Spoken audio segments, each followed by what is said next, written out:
당신은 지금 이상한 곳에 서 있다. 성공했다. 원하던 것들을 얻었다. 그런데 왜 이렇게 공허한가? 아침에 일어나도 예전에 그 불타는 욕망이 사라졌다. 야망도, 두려움도, 그 모든 것이 힘을 잃었다. 마치 내면의 엔진이 꺼진 것처럼. 죽고 싶지는 않다. 하지만 존재하고 싶지도 않다. 이것이 바로 당신이 지금 느끼는 것이다. 대부분은 이 상태를 실패로 본다. 우울증이라고 생각한다. 퇴보라고 믿는다. 틀렸다. 당신은 지금 가장 중요한 변화의 문턱에 서 있다. 거짓 자아가 죽어가고 있는 것이다. 두려움과 증명 욕구로 만들어진 가짜 정체성이 무너지고 있다. 하지만 여기서 멈추면 평생 이 중간지대에 갇힌다. 죽지도 살지도 못하는 상태로. 다음 몇 분 안에 이 죽음을 통과해 진정한 자아로 다시 태어나는 구체적인 방법을 보여주겠다. 당신의 내면에서 지금 일어나고 있는 일에 진짜 의미를 알려주겠다. 이것은 끝이 아니다. 진짜 시작이다. 1번. 영적 각성 이후의 고요한 단계. 당신은 지금 이상한 곳에 있다. 각성의 첫 번째 물결이 지나간 후에 조용한 해변에서 그 눈부신 명료함은 사라졌다. 그 불타는 확신도 사라졌다. 남은 것은 무엇인가? 깊고 고요한 중립성이다. 예전에 당신을 움직이던 모든 것들이 힘을 잃었다. 야망이 사라졌다. 그 절박한 성공 욕구가 증발해버렸다. 두려움도 마찬가지다. 실패에 대한 공포, 거절당할 것에 대한 불안, 뒤처질 것에 대한 걱정 모두 사라졌다. 하지만 이것은 평화가 아니다. 이것은 공허함이다. 아침에 일어날 때 느끼는 그 감각을 아는가? 죽고 싶지는 않다. 절대 그런 것은 아니다. 하지만 존재하고 싶지도 않다. 이 이상한 중간지대에서 떠다니고 있다. 삶과 죽음 사이가 아니라 이전의 자아와 아직 오지 않은 무엇 사이에서. 당신은 여전히 일을 한다. 여전히 사람들과 대화한다. 여전히 웃고 먹고 잔다. 하지만 그 모든 것이 마치 유리병 너머에서 일어나는 일 같다. 당신은 참여하지만 몰입하지 않는다. 존재하지만 살아있지 않다. 이것이 바로 영적 각성 후에 찾아오는 가장 혼란스러운 단계다. 대부분의 사람들이 말하지 않는 단계. 왜 말하지 않을까? 두렵기 때문이다. 이것이 실패라고 생각하기 때문이다. 하지만 당신은 실패하지 않았다. 당신은 진화하고 있다. 이전에 당신을 움직이던 모든 동력들을 생각해보라. 인정받고 싶었다. 성공하고 싶었다. 특별해지고 싶었다. 사랑받고 싶었다. 이 모든 욕구들이 당신의 엔진이었다. 아침에 일어나게 하는 연료였다. 밤늦게까지 일하게 하는 추진력이었다. 그런데 지금은 그 엔진이 꺼제다. 연료통이 비어있다. 당신은 지금 삶의 게임에서 이탈해 있다. 모든 사람들이 여전히 뛰고 있는 경주에서 당신만 멈춰서 있다. 그들을 바라보고 있다. 하지만 왜 뛰어야 하는지 모르겠다. 결승선이 어디에 있는지도 모르겠다. 아니, 더 정확히 말하면 결승선이 있다는 것 자체가 의미 없게 느껴진다. 이것은 우울증이 아니다. 우울증은 고통스럽다. 이것은 고통스럽지 않다. 그냥 공허하다. 마치 색깔이 빠진 세상에서 사는 것 같다.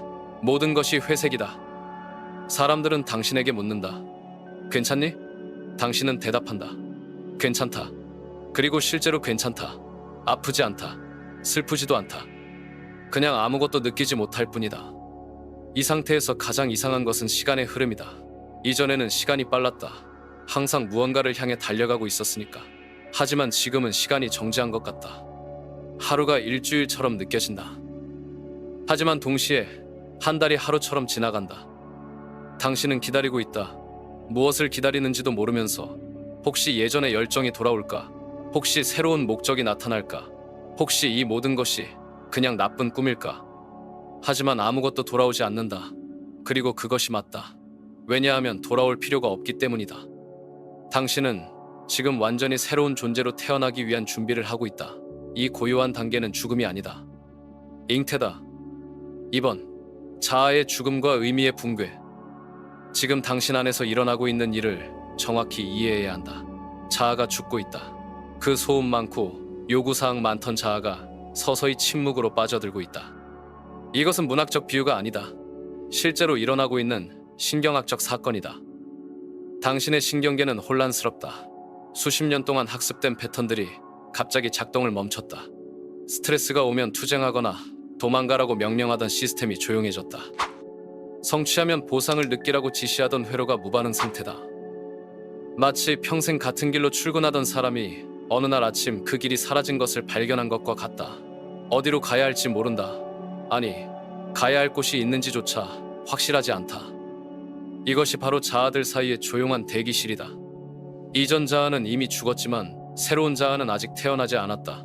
당신은 그 사이의 공간에서 떠다니고 있다. 이 죽음은 고통스럽지 않다는 것이 기묘하다. 예상했던 것과 다르다. 자아가 죽는다면 비명을 지르며 저항할 것이라고 생각했다. 하지만 그렇지 않다. 조용히 사라진다. 마치 촛불이 바람에 꺼지듯이. 의미도 함께 붕괴한다. 이전에 중요했던 모든 것들이 갑자기 중요하지 않게 된다. 승진이 중요했다. 이제는 그렇지 않다. 타인의 인정이 중요했다. 이제는 무의미하다. 미래에 대한 계획이 중요했다. 이제는 공허하다. 하지만 이것은 허무주의가 아니다. 허무주의는 아무것도 의미 없다고 선언한다. 이것은 다르다. 이전의 의미들이 더 이상 의미 없다고 인식하는 것이다. 미묘한 차이지만 중요한 차이다. 당신의 내면에서 일어나는 이 이탈은 선택적이다. 무의식적으로 일어나는 일이 아니다. 어떤 깊은 지혜가 작동하고 있다. 더 이상 필요 없는 것들을 버리고 있다. 집을 새로 짓기 위해 낡은 집을 철거하는 것과 같다. 이전 욕망들이 붕괴하는 것을 지켜보라. 돈에 대한 욕망, 명성에 대한 욕망, 사랑에 대한 욕망. 하나씩 힘을 잃어간다. 마치 풍선에서 공기가 빠지듯이. 갑자기가 아니라 서서히. 어느 날 아침 일어나 보니 그것들이 더 이상 당신을 움직이지 못한다는 것을 깨닫는다. 사람들은 이것을 보고 걱정한다. 동기를 잃었다고 말한다. 의욕이 없어 보인다고 말한다. 하지만 그들은 모른다. 이것이 의욕의 상실이 아니라 의욕의 변화라는 것을. 낡은 의욕이 죽고 새로운 의욕이 태어나기 위한 필수적인 과정이라는 것을. 이 죽음 속에서 당신은 진정한 침묵을 경험한다. 자아의 끊임없는 수다가 멈춘 침묵을. 나는 이것을 원한다.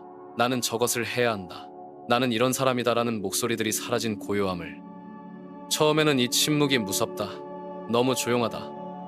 하지만 익숙해지면 이것이 실제로는 평화라는 것을 깨닫는다. 진정한 평화. 아무것도 원하지 않는 평화. 아무것도 두려워하지 않는 평화. 아무것도 증명할 필요가 없는 평화. 이것이 바로 자아의 죽음이다. 화려하지도 극적이지도 않다. 조용하고 은밀하다. 하지만 완전하다. 3번. 심리적, 영적 관점. 수천 년 동안 인류는 이 경험을 다른 언어로 설명해왔다. 하지만 모두 같은 현상을 가리키고 있었다. 불교도들은 이것을 욕망의 해체라고 부른다. 타나, 집착의 소멸. 더 이상 무엇을 갈망하지 않는 상태. 하지만 이것은 무관심이 아니다. 자유다. 필요에 의해 움직이는 대신 선택에 의해 움직이는 자유. 기독교 신비주의자들은 이것을 자아의 정화라고 설명한다. 거짓 자아가 불타 사라지고 참 자아가 드러나는 과정. 십자가의 성요한이 말한 영혼의 어두운 밤, 이 바로 이것이다. 모든 위안이 사라지고 순수한 믿음만 남는 시간. 수피들은 이것을 개인 의지의 소멸, 파나라고 부른다. 나가 사라지고 오직 신성한 의지만 남는 상태. 루미가 노래했던 그 비어짐. 당신이 완전히 비워질 때까지 채워질 수 없다. 융은 더 심리학적으로 접근한다. 무의식이 자아를 압도하는 시기라고 본다. 개성화 과정의 필수적인 단계. 페르소나, 가면이 벗겨지고 진정한 자기가 드러나기 위한 준비 과정. 하지만 모든 전통이 한 가지 점에서 일치한다. 이 과정을 퇴보로 오해해서는 안 된다는 것이다. 현대인들이 저지르는 가장 큰 실수가 바로 이것이다. 이전 동기의 상실을 병리적 현상으로 본다. 우울증이라고 진단한다. 치료해야 할 문제라고 생각한다. 그래서 낡은 동기를 되살리려고 노력한다. 하지만 이것은 나비가 되려는 애벌레를 다시 애벌레로 만들려는 것과 같다. 불가능하고 해롭다. 두려움과 결핍이라는 이전의 추진력은 더 이상 유효하지 않다. 왜냐하면 당신이 더 이상 그 두려움과 결핍에 기반한 존재가 아니기 때문이다. 생존 모드에서 벗어났다. 이제 창조 모드로 들어갈 준비를 하고 있다. 이것이 얼마나 혁신적인 변화인지 이해하는가? 대부분의 사람들은 평생을 결핍에 반응하며 산다. 무엇이 부족하다고 느끼고 그것을 채우기 위해 행동한다. 사랑이 부족하다고 느끼면 사랑을 찾는다. 인정이 부족하다고 느끼면 인정을 추구한다. 안전이 부족하다고 느끼면 안전을 확보하려고 한다. 하지만 당신은 이제 그 게임에서 빠져나왔다.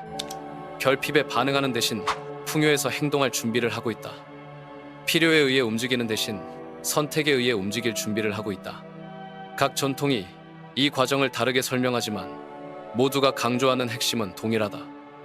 참을성, 이 과정을 믿고 기다리라는 것이다. 성급하게 이전 상태로 돌아가려고 하지 말라는 것이다. 왜냐하면 이것은 끝이 아니라 시작이기 때문이다. 죽음이 아니라 탄생이기 때문이다. 상실이 아니라 발견이기 때문이다. 당신은 지금 인류 역사상 가장 위대한 모험을 경험하고 있다. 진정한 자아를 발견하는 모험을, 두려움에 기반하지 않은 삶을 창조하는 모험을, 사랑에 의해서만 움직이는 존재가 되는 모험을. 4번, 과도기적 상태와 내면, 재조직. 지금 당신이 경험하고 있는 이 정체성의 공허 상태를 정확히 이해해야 한다. 이것은 붕괴가 아니다. 재조직이다. 겉으로 보면 당신은 여전히 기능하고 있다. 일을 하고 사람들과 대화하고 책임을 다한다. 하지만 내면은 완전히 다르다. 마치 자동 조종 장치가 작동하는 것 같다. 몸은 움직이지만 영혼은 어딘가 다른 곳에 있다. 이것이 바로 과도기의 특징이다. 이전 구조는 해체되었지만 새로운 구조는 아직 완성되지 않았다. 건물을 새로 짓는 도중의 상태와 같다. 낡은 건물은 철거했지만 새 건물은 아직 올라가지 않았다. 빈터만 남아있다. 하지만 이 빈터가 무의미한 것은 아니다. 여기에는 엄청난 가능성이 잠재되어 있다. 무엇이든 지을 수 있는 자유로운 공간이다. 당신의 내면에서도 똑같은 일이 일어나고 있다. 생존 기반의 낡은 심리 구조들이 해체되었다. 두려움에 기반한 의사결정 패턴, 결핍에 반응하는 행동 방식, 외부 승인에 의존하는 자존감 구조. 이 모든 것들이 조용히 무너지고 있다. 사람들은 이것을 보고 걱정한다. 무기력해 보인다고 말한다. 하지만 이것은 무기력이 아니다. 재충전이다. 컴퓨터가 새로운 운영체제를 설치하기 위해 잠시 꺼지는 것과 같다. 이 과정에서 가장 신비로운 것은 더 깊은 조직이 은밀하게 형성되고 있다는 것이다. 당신이 의식적으로 알아차리지 못하는 사이에 새로운 구조가 자라나고 있다. 마치 씨앗이 땅속에서 뿌리를 내리는 것처럼 이 새로운 구조는 이전 구조와 근본적으로 다르다.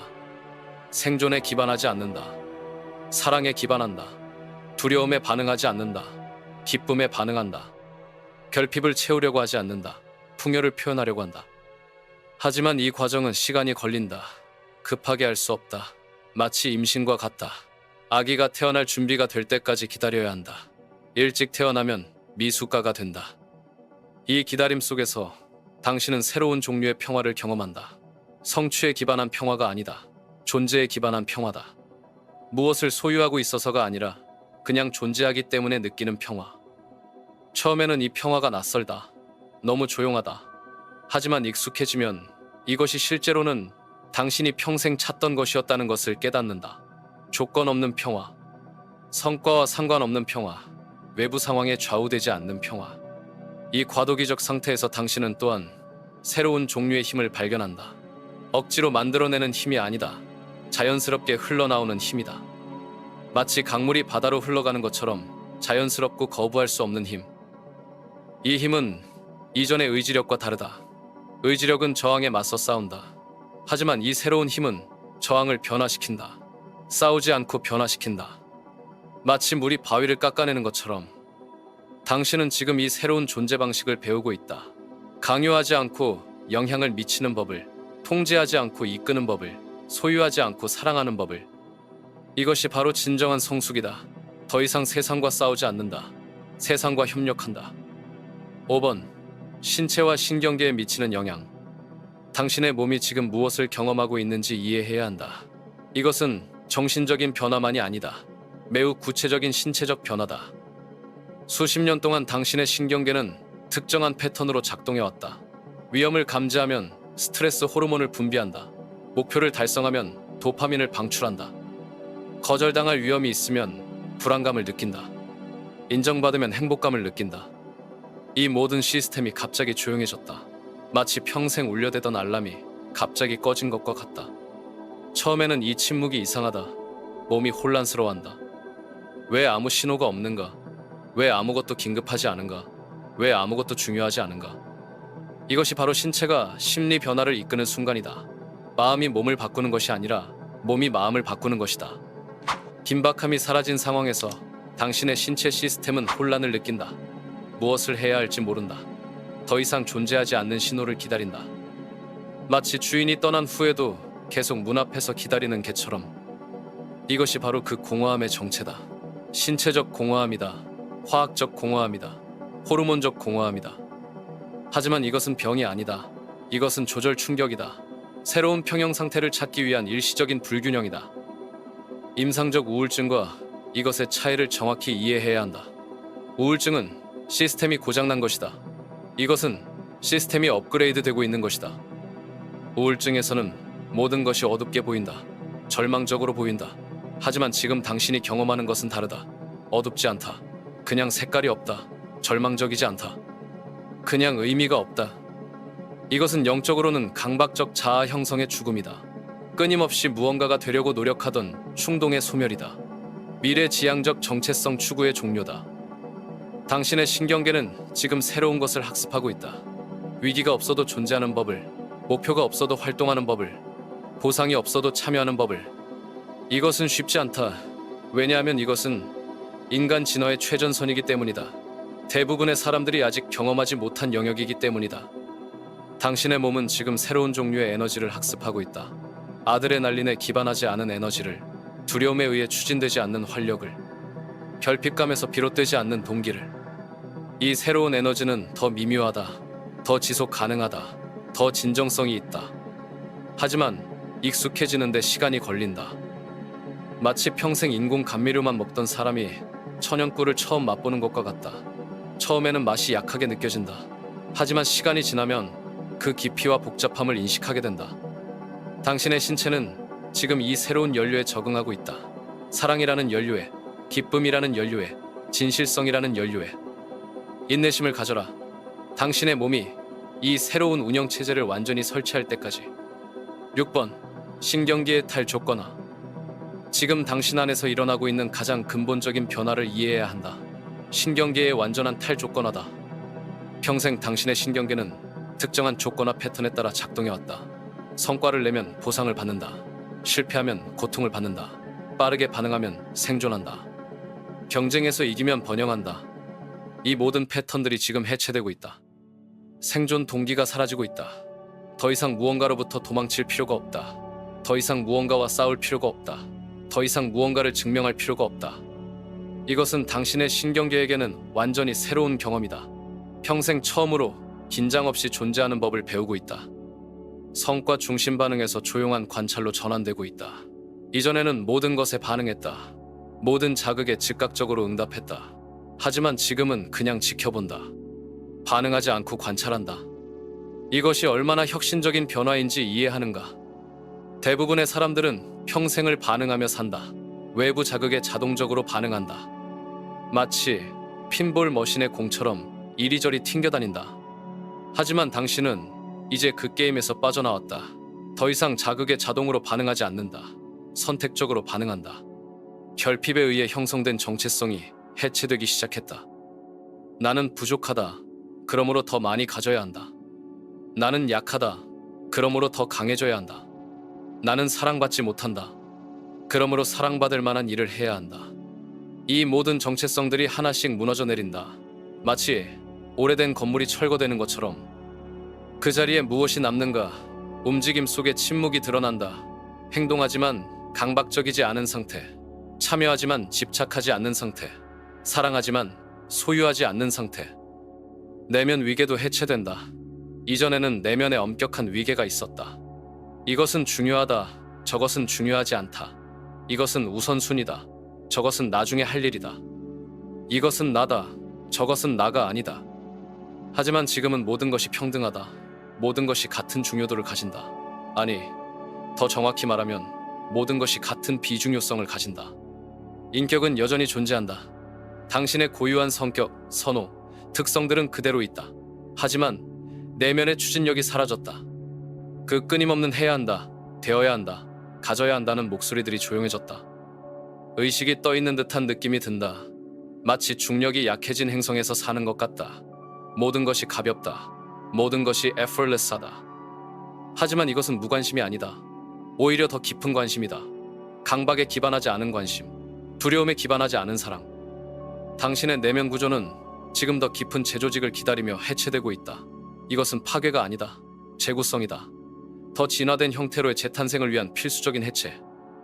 마치 나비가 되기 위해 애벌레가 완전히 용해되는 것과 같다. 그 용해 과정에서 애벌레도 나비도 아닌 상태가 있다. 당신이 지금 그 상태에 있다. 하지만 곧 날개가 돋을 것이다. 곧 새로운 형태로 세상을 경험하게 될 것이다. 7번. 심리학적 틀에 따른 해석. 각기 다른 심리학 분야들이 당신의 경험을 나름의 언어로 설명하려고 한다. 하지만 모두 같은 내면의 지형을 바라보고 있다. 실존 심리학은 이것을 의미의 붕괴로 해석한다. 키에르케고르가 말한 절망, 하지만 파괴적이지 않은 절망. 사르트르가 말한 자유의 현기증. 모든 기존 의미가 사라지고 새로운 의미를 스스로 창조해야 하는 순간의 두려움과 해방감. 하지만 이들이 놓치는 것이 있다. 이것은 의미의 부재가 아니라 의미의 전환이다. 외부에서 주입받은 의미에서 내부에서 발견하는 의미로의 전환. 트라우마 치료 분야에서는 이것을 두려움 없는 동결 상태로 본다. 투쟁도 도피도 아닌 제3의 상태. 하지만 이것은 병리적 동결이 아니다. 의식적 정지다. 더 이상 반사적으로 반응하지 않기로 한 선택. 초개인 심리학은 이것을 의식의 변화 단계로 설명한다. 개인적 자아에서 초개인적 자아로의 전환. 하지만 이들이 강조하는 초월의 함정이 있다. 이것은 일상을 초월하는 것이 아니라 일상에 더 깊이 뿌리 내리는 것이다. 모든 이론들이 공통적으로 인식하는 것은 이것이 정상적인 발달 과정이라는 것이다. 병리가 아니라 성장이다. 하지만 가장 큰 문제는 이 상태를 생존의 렌즈로 해석하려는 시도다. 존재하지 않고 싶다는 충동을 자살 충동으로 오해하는 것, 전혀 다른 것이다. 자살 충동은 고통에서 벗어나고 싶은 욕구다. 하지만 지금 당신이 경험하는 것은 고통이 없다. 오히려 고통의 부재다. 너무 완전한 고통의 부재라서 존재 자체가 불필요하게 느껴지는 것. 이것은 역설적으로 건강의 신호다. 더 이상 생존 모드에 있지 않다는 신호. 더 이상 뭔가를 피하거나 뭔가를 얻기 위해 존재할 필요가 없다는 깨달음. 하지만 여기에 미묘한 함정이 있다. 이 공허함을 영구적 상태로 받아들이려는 유혹이다. 이것이 깨달음이다. 아무것도 원하지 않는 것이 진정한 자유다. 틀렸다. 이것은 깨달음이 아니다. 깨달음을 향한 통로다. 진정한 깨달음은 삶에 대한 거부가 아니라 삶에 대한 완전한 수용이다. 존재하지 않기를 원하는 것이 아니라 완전히 존재하기를 선택하는 것이다. 당신이 지금 경험하는 이 공허함은 실제로는 새로운 자기 조직이 나타날 수 있는 비옥한 토양이다. 씨앗이 싹트기 위해서는 먼저 껍질이 완전히 썩어야 한다. 각 심리학적 접근법이 부분적 진실을 담고 있지만 전체 그림을 보려면 모든 관점을 종합해야 한다. 이것은 단순히 심리적 현상이 아니다. 영적 현상이다. 의식의 진화다. 당신은 지금 인간 의식의 다음 단계를 경험하고 있다. 두려움에 기반하지 않은 의식, 결핍에 반응하지 않는 의식, 사랑에서만 행동하는 의식. 이것은 개인적 성취가 아니다. 종족적 진화다. 당신을 통해 인류 전체가 새로운 존재 방식을 실험하고 있다. 8번. 새로운 존재의 출현. 조용히, 거의 감지할 수 없을 만큼 미묘하게 새로운 자아가 나타나기 시작한다. 이 새로운 존재는 갈망에 기반하지 않는다. 결핍에서 생겨나지 않는다. 두려움에 의해 형성되지 않는다. 대신 정직함, 내면의 일관성, 단순함에 의해 이끌린다. 처음에는 이 변화를 알아차리기 어렵다. 너무 자연스럽게 일어나기 때문이다. 마치 새벽이 밤을 밀어내는 것처럼 점진적이고 불가피하다. 어느 날 아침 일어나서 거울을 보면 같은 얼굴이지만 다른 사람이 바라본다. 눈에서 그 절박함이 사라졌다. 그 간절함, 그 필사적인 무언가가 사라지고 고요함이 자리 잡았다. 이 새로운 자아는 증명할 것이 없다. 정당화할 것이 없다. 변명할 것이 없다. 그냥 존재한다. 조건 없이 존재한다. 사람들은 이 변화를 알아차린다. 하지만 뭐라고 표현해야 할지 모른다. 뭔가 다르다고 말한다. 더 평화로워 보인다고 말한다. 더 진정성 있어 보인다고 말한다. 그들이 감지하는 것은 바로 이것이다. 거짓의 부재를. 더 이상 연기하지 않는 사람의 자연스러움을. 더 이상 인상을 남기려 하지 않는 사람의 편안함을. 이 이탈은 실제로는 준비 과정이었다. 사막에서 보내는 시간, 신비주의자들이 영혼의 어두운 밤이라고 부르는 정화의 시간. 그 사막에서 모든 영적 소음이 사라졌다. 모든 가짜 동기가 타버렸다. 모든 자아 중심적 욕망이 메말랐다. 이제 진정한 무언가가 나타날 수 있는 깨끗한 공간이 남았다. 새로운 지성이 나타나기 시작한다. 분석적 지성이 아니다. 직관적 지성이다. 계산하지 않고 아는 능력, 생각하지 않고 이해하는 능력. 이 지성은 복잡함을 좋아하지 않는다. 단순함에 끌린다. 진실에 끌린다. 아름다움에 끌린다. 하지만 소유하려 하지 않는다. 그냥 인식하고 감사한다. 사람은 거짓에 대한 내성이 생긴다. 이전에는 사회적 예의상 받아들였던 가식들을 더 이상 참을 수 없게 된다. 의미 없는 대화, 표면적인 관계, 가짜 친절함, 모든 것이 불편하게 느껴진다. 동시에 진실성에 대한 갈증이 커진다. 진정한 연결, 진실한 대화, 오센틱한 관계를 갈망한다. 하지만 이것도 갈망이라기보다는 선호에 가깝다. 간절하지 않다. 그냥 자연스럽게 끌린다. 이 단계에서 많은 사람들이 실수를 저지른다. 이 새로운 진실성을 무기로 사용한다. 다른 사람들의 가식을 공격한다. 자신의 오텐틱함을 과시한다. 하지만 진정한 오센틱함은 공격적이지 않다. 조용하다. 부드럽다. 강요하지 않는다. 그냥 존재한다. 당신 안에서 나타나는 이 새로운 존재는 세상을 바꾸려 하지 않는다. 단지 진실하게 참여한다. 그 진실성 자체가 변화를 만들어낸다.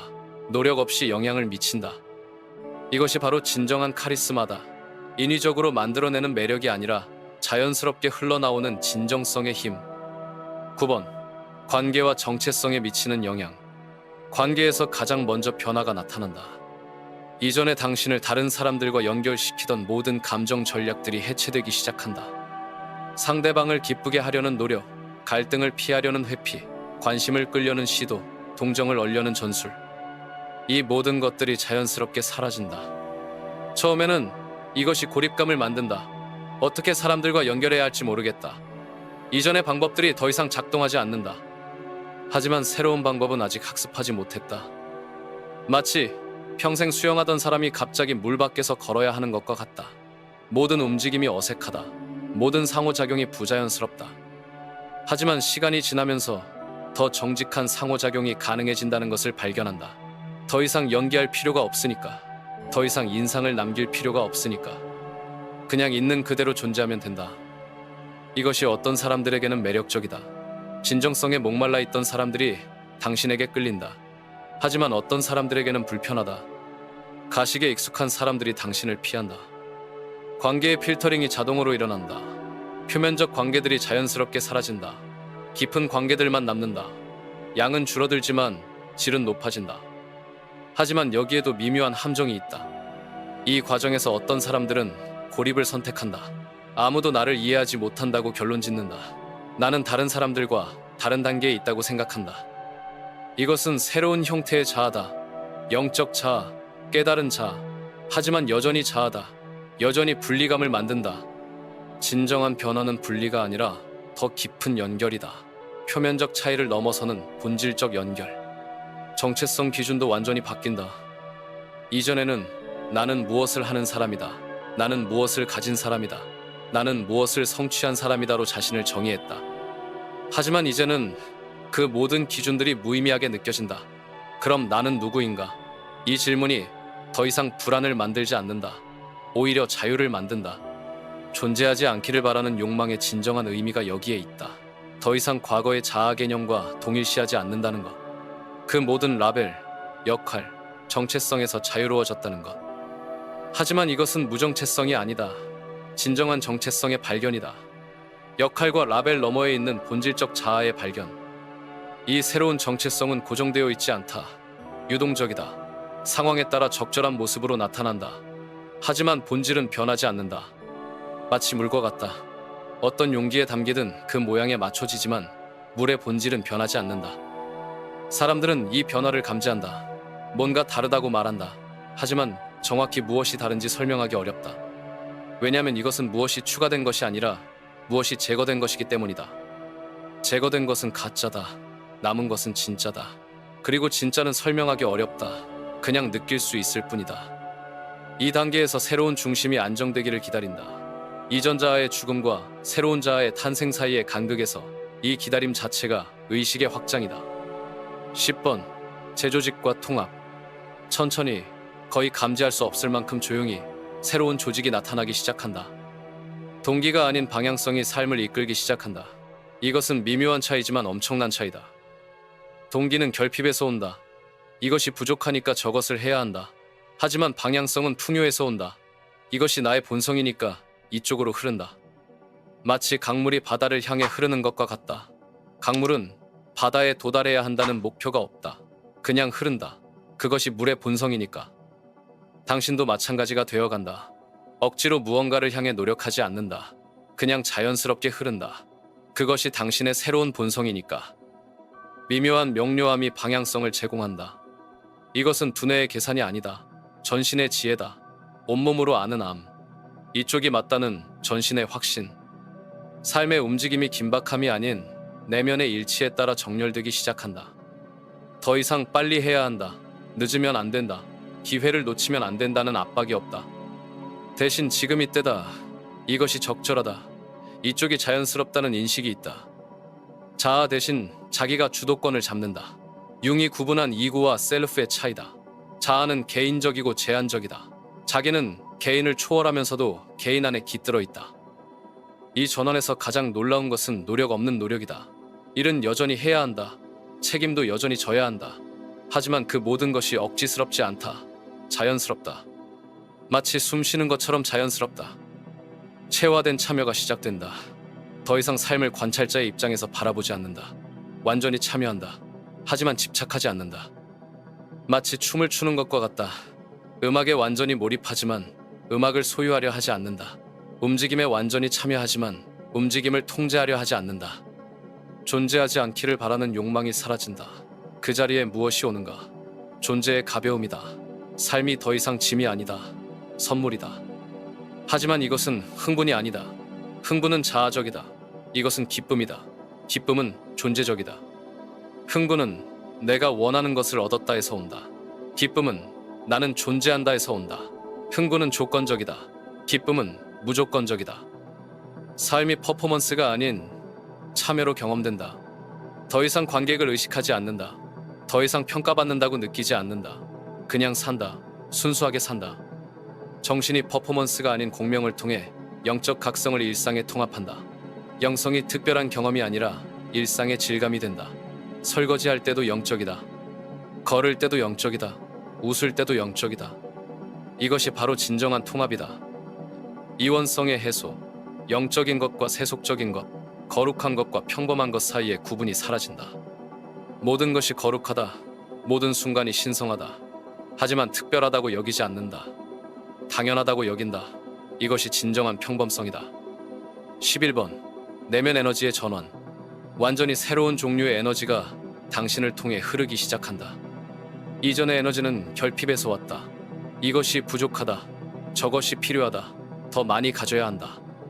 이런 인식이 만드는 긴장감이 에너지의 원천이었다. 하지만 지금 흐르는 에너지는 다르다. 정렬에서 온다. 내면의 일관성에서 온다. 이것이 맞다. 이쪽이 자연스럽다. 이렇게 하는 것이 나다는 인식에서 온다. 이 정렬된 에너지는 강요되지 않는다. 자연스럽게 흘러나온다.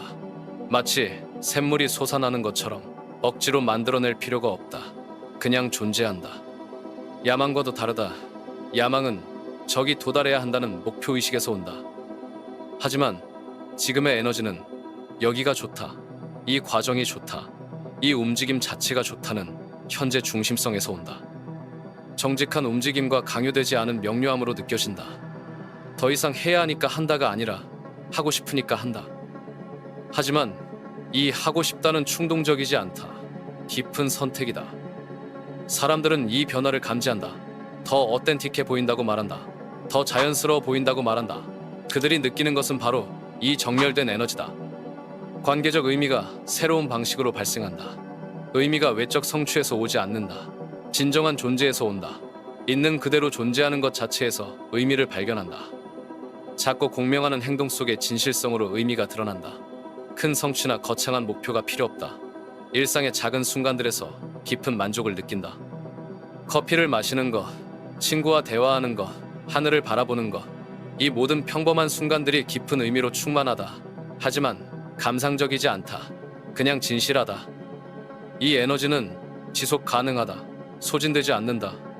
왜냐하면 결핍에서 오지 않기 때문이다. 풍요에서 오기 때문이다. 이전의 에너지는 연료를 태우는 것과 같았다. 계속 공급해줘야 했다. 동기부여가 필요했다. 목표가 필요했다. 보상이 필요했다. 하지만 지금의 에너지는 태양 에너지와 같다. 자체적으로 발광한다. 외부 연료가 필요 없다. 존재 자체가 에너지의 원천이다. 이것이 바로 자기 실현이다. 마슬로가 말한 최고 단계. 하지만 이것은 성취가 아니다. 발견이다. 원래 있던 것을 발견하는 것이다. 당신 안에는 처음부터 이 에너지가 있었다. 다만 결핍감과 두려움에 가려져 있었을 뿐이다. 이제 그 가림막이 사라졌다. 본래의 빛이 드러났다. 이 빛은 당신만의 고유한 빛이다. 다른 누구의 것과도 같지 않다. 하지만 동시에 모든 사람과 연결되어 있다. 개별적이면서 보편적이다. 이것이 바로 개성화의 완성이다. 완전히 자신이 되면서 동시에 전체와 하나가 되는 것. 12번 각성에서 체화로. 이제 진정한 움직임이 시작된다. 각성에서 체화로의 움직임. 각성은 깨달음의 순간이었다. 번개처럼 찾아온 명료함. 모든 것이 명확해지는 순간. 하지만 그것은 경험이었다. 일시적인 상태였다. 체화는 다르다. 그 깨달음이 일상에 뿌리 내리는 것이다. 몸에 스며드는 것이다. 습관이 되는 것이다. 자연스러운 존재 방식이 되는 것이다. 각성은 도피였다고 할 수도 있다. 일상의 혼란에서 벗어나 고요한 명료함으로 올라가는 것. 하지만 체화는 돌아오는 것이다. 그 명료함을 가지고 일상으로 돌아오는 것. 뿌리내린 체화된 인식으로 이동한다. 더 이상 특별한 상태를 유지하려고 애쓰지 않는다. 평범한 일상 속에서 그 인식이 자연스럽게 흐르도록 한다. 신경계가 두려움 없이 기능하는 법을 배운다. 이것이 가장 큰 변화다. 평생 두려움에 반응하며 살던 시스템이 이제 사랑에 반응한다.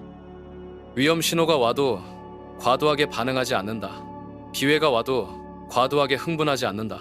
모든 것을 균형 잡힌 시각에서 본다. 즐거움도 미묘하고 지속 가능한 형태로 변한다.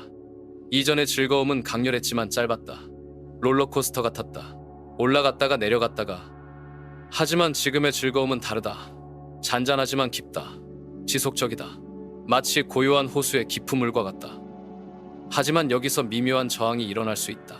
일부 사람들은 삶에 다시 통합되는 것을 거부한다. 그 고요함, 그 분리감이 편하다. 세상의 혼란에 다시 들어가고 싶지 않다. 환멸을 느낀 자아에 집착한다. 나는 이 모든 것을 초월했다. 나는 더 이상 이런 것들에 휘둘리지 않는다는 정체성에 매달린다. 존재하지 않기를 바라는 욕망을 완전한 몰입으로부터의 도피처로 사용한다. 진정한 참여를 피하는 핑계로 사용한다. 하지만 이것은 또 다른 형태의 자아다. 영적 자아, 초월한 자아. 하지만 여전히 분리를 만드는 자아다. 진정한 체화는 분리가 아니라 통합이다. 초월이 아니라 포함이다. 세상을 거부하는 것이 아니라 세상을 변화시키는 것이다. 자신의 존재로. 산에서 내려와 시장으로 돌아가야 한다.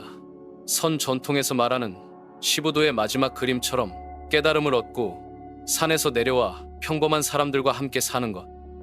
하지만 이때의 평범함은 이전과 다르다. 의식적 평범함이다. 선택한 평범함이다. 영성이 이제 일상의 단순함 속에서 뿌리내린다. 특별한 수행이 필요 없다. 특별한 상태가 필요 없다. 그냥 진실하게 살면 된다. 이원성을 초월한다. 영적인 것과 물질적인 것, 거룩한 것과 세속적인 것의 구분이 사라진다. 모든 것이 하나의 연속된 경험이다.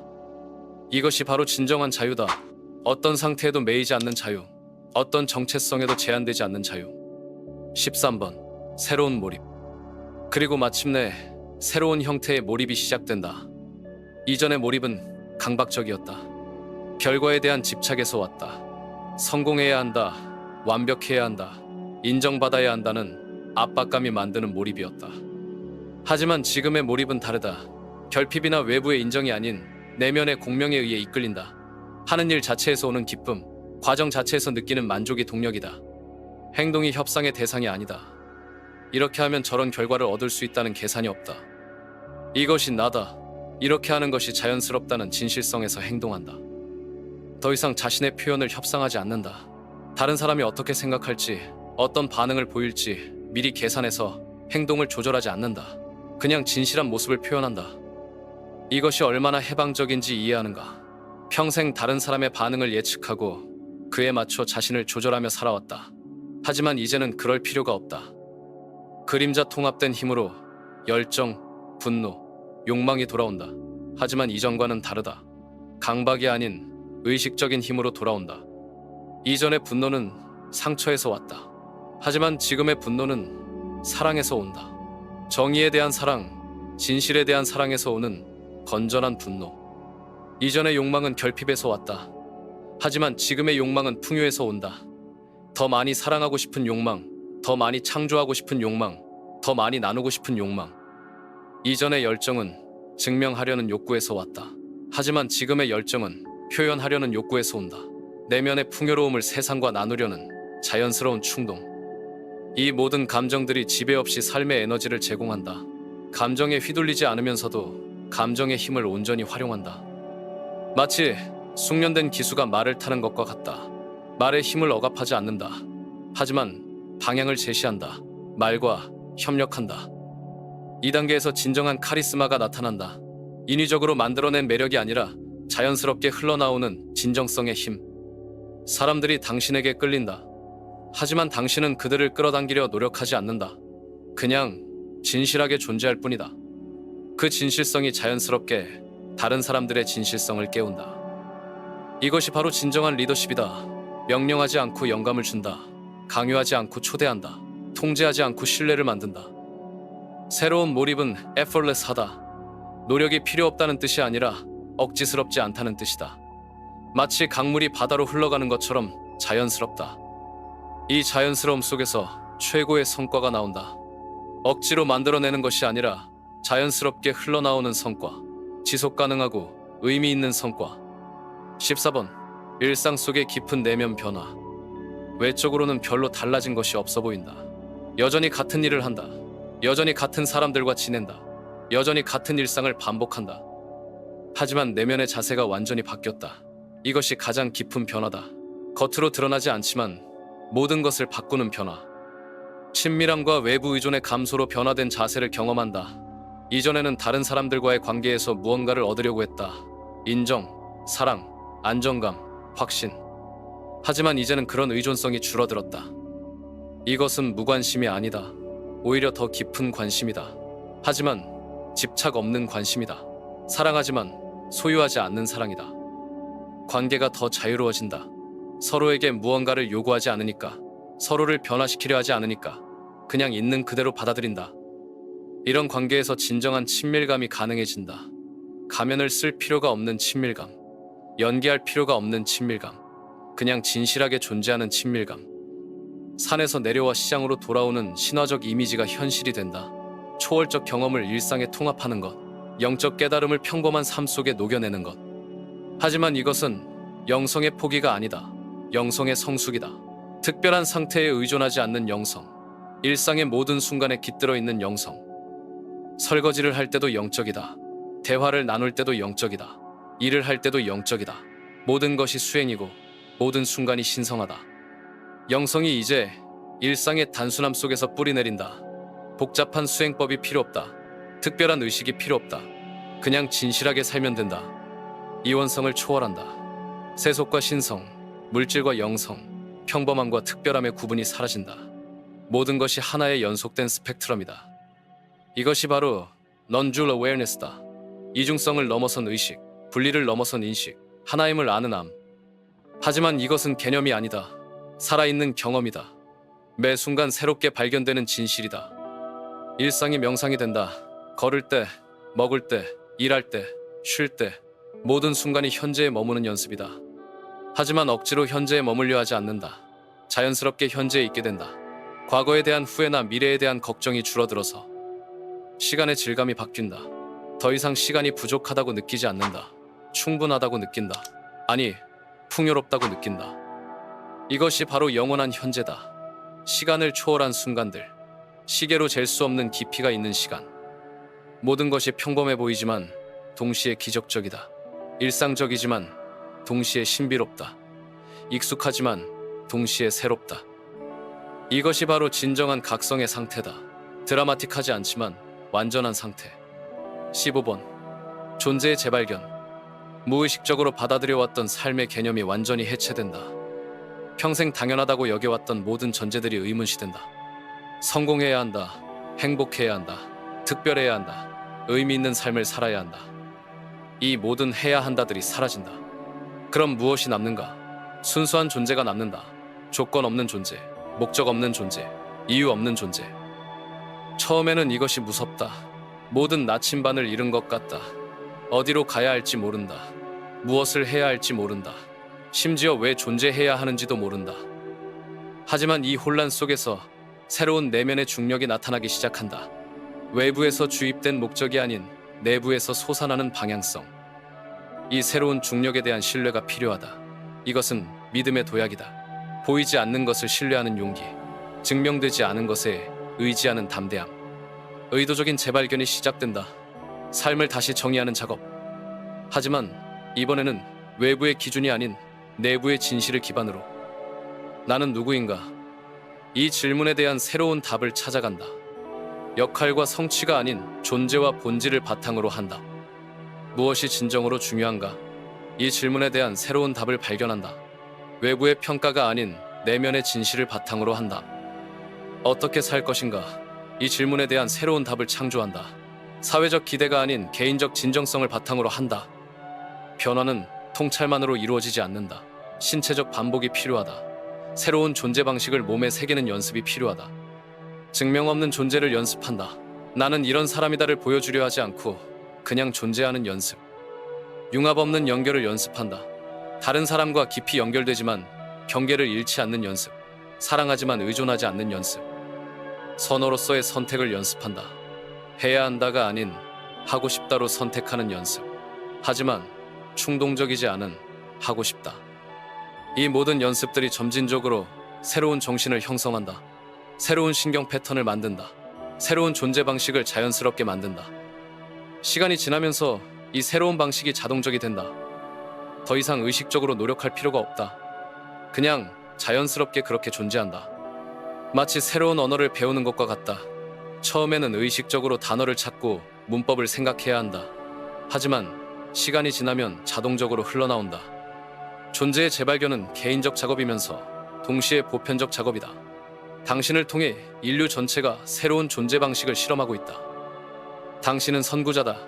두려움에 기반하지 않은 삶의 가능성을 보여주는 선구자. 16번. 개성화와 온전함. 융이 말한 개성화의 진정한 의미가 이제 명확해진다. 개성화는 특별해지는 것이 아니다. 본래의 모습으로 돌아가는 것이다. 두려움이 수능을 가르치기 전에 그 순수한 모습으로. 어린 시절을 떠올려 보라. 아직 세상의 기대에 맞춰 자신을 조절하는 법을 배우기 전에 그때를. 그때 당신은 어땠는가? 자연스럽지 않았는가? 진실하지 않았는가? 그 자연스러움이 돌아오고 있다. 그 진실함이 부활하고 있다. 하지만 이번에는 성숙한 형태로. 퍼포먼스 대신 일관성이 내면과 외면을 정렬시킨다. 더 이상 다른 사람에게 보여주기 위해 살지 않는다. 자신의 진실에 일관되게 살 뿐이다. 이 일관성이 진정한 힘이다. 흔들리지 않는 중심에서 오는 힘. 외부 상황에 좌우되지 않는 안정감. 사람들이 이 안정감을 느낀다. 믿을 수 있는 사람이라고 느낀다.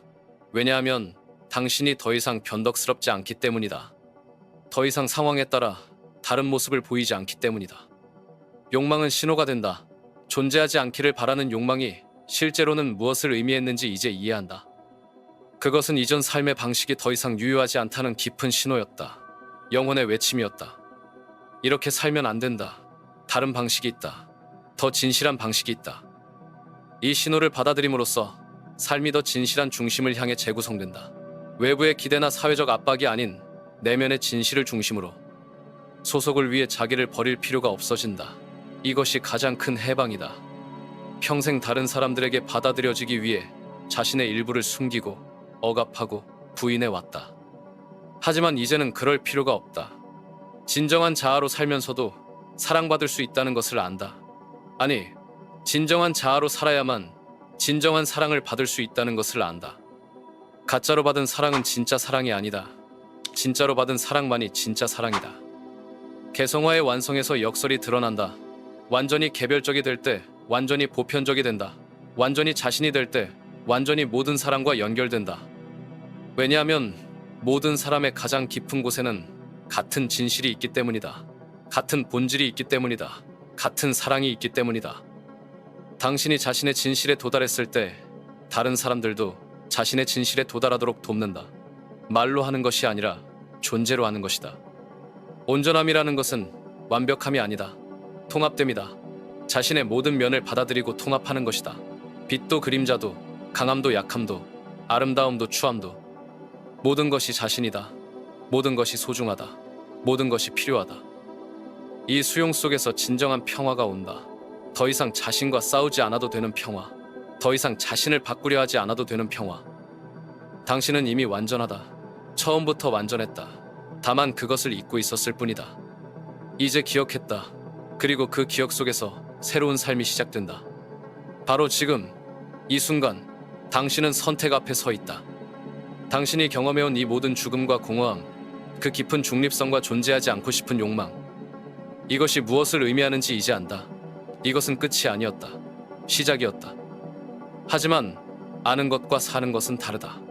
이해하는 것과 체현하는 것은 다르다. 깨닫는 것과 변화하는 것은 완전히 다르다. 당신의 낡은 자아가 죽었다고 해서 새로운 자아가 자동으로 태어나는 것은 아니다. 그 죽음의 공간에서 무엇을 선택하느냐에 따라 당신의 미래가 결정된다. 두 개의 길이 있다. 하나는 그 공허함에 머무르는 것이다. 존재하지 않기를 바라는 욕망을 핑계로 삼아 진정한 삶에서 도피하는 것이다. 나는 이미 깨달았다. 나는 이미 초월했다라고 말하며 실제로는 두려움 속에 숨어 있는 것이다. 또 다른 길이 있다. 그 죽음을 통과해서 완전히 새로운 존재로 태어나는 것이다. 두려움 없이 사랑하는 존재로, 결핍 없이 창조하는 존재로, 증명할 것 없이 표현하는 존재로. 어떤 길을 선택할 것인가? 이것은 철학적 질문이 아니다. 실존적 선택이다. 당신의 남은 인생을 어떻게 살 것인지에 대한 근본적 결정이다. 그 공허함 속에서 머뭇거리고 있는 시간은 끝났다. 그 중립성을 안전지대로 사용하는 시간은 끝났다. 당신은 충분히 죽었다. 이제 살 시간이다. 진정으로 살 시간이다. 하지만 이 새로운 삶은 저절로 오지 않는다. 선택해야 한다. 매일 선택해야 한다. 매 순간 선택해야 한다. 진실하게 존재할 것인지 가짜로 숨을 것인지를. 사람들은 당신의 변화를 기다리고 있다. 당신이 진정한 자아로 나타나기를 기다리고 있다. 당신의 진실성이 그들의 진실성을 깨우기를 기다리고 있다. 당신이 먼저 변해야 한다. 당신이 먼저 일어서야 한다. 당신이 먼저 진실해져야 한다. 다른 누군가가 먼저 하기를 기다리지 말라. 조건이 완벽해지기를 기다리지 말라. 두려움이 사라지기를 기다리지 말라. 지금이다. 바로 지금이다. 이 순간 당신이 내리는 선택이 당신의 모든 미래를 결정한다. 이 순간의 결정이 당신이 누구인지를 정의한다. 이 순간의 용기가 당신의 운명을 만든다.